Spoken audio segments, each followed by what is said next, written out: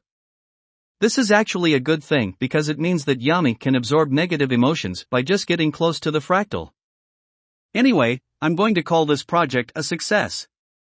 Project intake continued. Alrighty then, so it took a bit of time and a lot of help, but I managed to find a way to make this negativity absorption machine. Firstly, we need to place several machines around the city, with the explicit purpose of absorbing negative energy. These machines will make use of a fractal to absorb negativity around them, as well as other fractals to amplify its power. These machines will all be connected to one massive crystal, which will suck up negative energy from all the other fractals via tubes. Focusing it all on the chaos energy that the fractals collect, into one larger fractal, which Yami will then pull from whenever he likes. Although it'll take a lot of time to actually make any of this. Just getting that many fractals charged full of energy is gonna take weeks, not to mention how long it'll take to build everything. But hey, what can you do? I did everything I could, I just gotta wait for everything to get set up now. Project Starfish. Hey there, Professor John Hatta here, with a rather interesting side project. While I was waiting for the Chaos Engine prototype to start its growth, I decided to do some analysis on that starfish thing Mr. Midoriya brought, and boy was it strange, to say the least. First of all, its DNA is all over the damn place. I obviously found some starfish DNA, but its DNA belonged to humans. And I'm not suggesting this thing is some kind of hybrid, rather, it's like some kind of mishmash of different creatures all forced together. What's even weirder is that once I got a tissue sample, I noticed it was entirely made of dead tissue. Despite it obviously being alive. It's like a little Frankenstein's monster. Both are fascinating and utterly disturbing. I tried finding the sources for all the different DNA samples, but I got no luck. It's all too deformed for me to get a good idea of where it came from. My only guess as to how this thing was made was someone mashed up a bunch of dead bodies and revived them somehow. No idea how though. As I said, fascinating, but disturbing. Putting that aside, I decided to do some behavior studies, as well as get some brainwave samples. And honestly, it acted a lot like a toddler. No, I'm serious, it never showed any signs of anger or malicious intent like you'd expect, instead, it just seemed curious. And its brainwaves are very similar to what you expect from a young child, between the ages of 1 and 3. Anyway, I'm gonna keep it under watch for a while. Oh, and I should probably give it a name. I heard that the villains called this thing Starro, so I'll call this thing Jaro. Chapter 172, Life Goes On. Izuku woke up like he did every day before the sun rose. And just like every day, he got to play the game of sneaking away from the children clinging to him like a life raft. Today, he got to extract himself from the combined hug of Kyoku and Nis. Easy work. Kyoku was a sound sleeper, At least she was when she was with Izuku. By herself she tended to have nightmares, and as such was more easily woken up. Which was also the reason she often slept with Izuku. Mise, on the other hand, was a bit more difficult. She'd always been jumpy, as one could expect from a person who didn't know who they were and didn't have many people they could trust, but after the attack, she'd be even jumpier than usual. But Izuku could manage. Quietly and very slowly, Izuku moved himself out of their grasp and stood up, before putting the blanket over the two girls. Izuku did some stretches before getting dressed. Alright, time to start my day. XXXXXXXXXXXXXXXXX. Izuku and Fuku were hard at work in the kitchen. Fuku was working on biscuits while Izuku made some bacon and eggs. The teen dad looked over at Fuku as she pulled out the finished biscuits from the oven and smiled. "I'm so proud of you." Ha? Fuku froze, and she nearly dropped the tray of biscuits, as her face went as red as a tomato. Where did that come from? Izuku chuckled and smiled fondly at her. Sorry. It's just, look at you. Back when you first arrived, you refused to even step foot out of your room. And now, you're helping me make breakfast for your friends. I'm really happy seeing you like this." Fuku's face somehow got even redder, as she started mumbling incoherently for a while, before eventually spitting out a thank you. Izuku's smile widened. "It's my pleasure." XXXXXXXXXXXXXXXXXX. Slam. Ack. Izuku grunted, as he was thrown to the ground, Giza holding his arm while his foot was planted firmly on his back. Izuku was not a combatant, yet despite that, he often found himself in combat somehow. As such, remaining inexperienced and powerless would not stand, at least not for him. Sure, there was Shina and the fractals, but not only did he not always have the luxury of those methods, but both of them only lasted so long. And so he decided he would spend some of his free time training with Giza. "Midoriya, do you know what your main issue is? Not just in fighting but in general?" Giza asked him rhetorically. "It is that you are far too eager. You lack any sort of patience. That attack was far too unbalanced. Distributing that much of your weight into an attack when you have no guarantee that your blow will even land is simply unwise. You must show more patience and restrain. Especially as your lack of quirk will leave you lacking both defensively and offensively." Izuku sighed. Always his quirklessness. But he was right. "I get it. I'm sorry." "Do not be sorry. Be better. After this session you and I will be practicing breathing techniques that should aid you in claiming yourself during battle," Giza told him, before getting off of him and helping him to his feet. "But now I believe it is time we discussed the matter of your weapon." Another thing Izuku decided was that he needed a weapon, one aside from his quirk-removing gun, because might not always be effective at close range, and he didn't want to have to use it as a first resort. But since he had little experience with combat and weapons, he decided to leave it to Giza to find the best weapon for him. Giza put his hand up his sleeve. "I asked the fine people from the laboratory to make this for you." He then pulled out a metal cylinder, covered green grip, and handed it to Izuku, who looked at it confused. "And, this is?"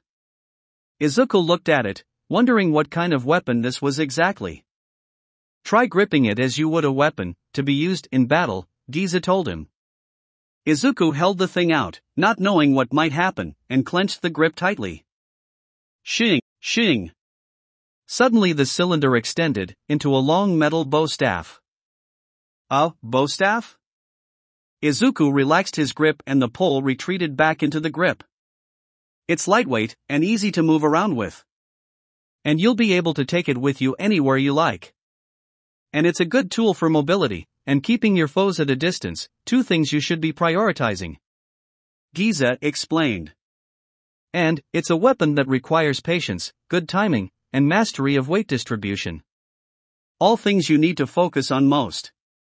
"That all sounds great." Izuku looked at the weapon, considering what Giza had told him. "But how effective is it at causing damage?" Not that I'm out to hurt people, but I probably need to at least a little if I'm using it. Here, let me demonstrate. Giza held out his hand, and Izuku gave it to him. Slap. Ow. Izuku cried as Giza slapped him across the face, before taking 2 steps back. What was dash? Bunk. Ack. Izuku fell face-first onto the hard metal floor after Giza smacked him across the face with the staff. Tell me, how much damage do you think that did? Giza asked him, with a smirk on his face. Point taken. Izuku groaned as he rubbed his jaw and pulled himself up. Alright, let's get training then. XXXXXXXXXXXXXXX. Ugh, nothing good is on, Yaba said as she and her sister sat in their room, trying to watch TV. G turned off the TV and looked at her more aggressive sister. So what do you want to do? I don't know. Yaba sighed. Maybe spar with someone. But we've been sparring a lot. Inu protested. I don't really want to fight anymore. Knock. Knock. Knock. Come in, said all 3 girls at once. Izuku entered the room, and after a quick look, he could figure out the situation quickly. Hey, girls, bored? Yup, G responded casually. None of us can figure out what to do. Yaba sighed. Hey bro, you got any idea? Izuku started thinking. XXXXXXXXXXXXXXX. Yeah. Yaba shouted, as skidded across the water on skies, alongside her 3 siblings. This is amazing. The Midoriya siblings were being pulled by a cord they were holding, which was attached to a harness on a cephalon, which was swinging at full speed through one of the larger lakes. Faster. I want to see how fast it can go. G cheered. Inu just giggled as she felt the water splash on her, refreshing her after walking here in the hot sun. Well, I don't think Youngmi would have thought of this, but this works. Izuku thought, enjoying the ride as adrenaline ran through his veins, and a smile crawled onto his face. XXXXXXXXXXXXXXXXXX. Once again, Izuku and the scientific division met in the meeting room for a discussion. Progress? Izuku asked simply. Sir, I've completed the research for Project Intake.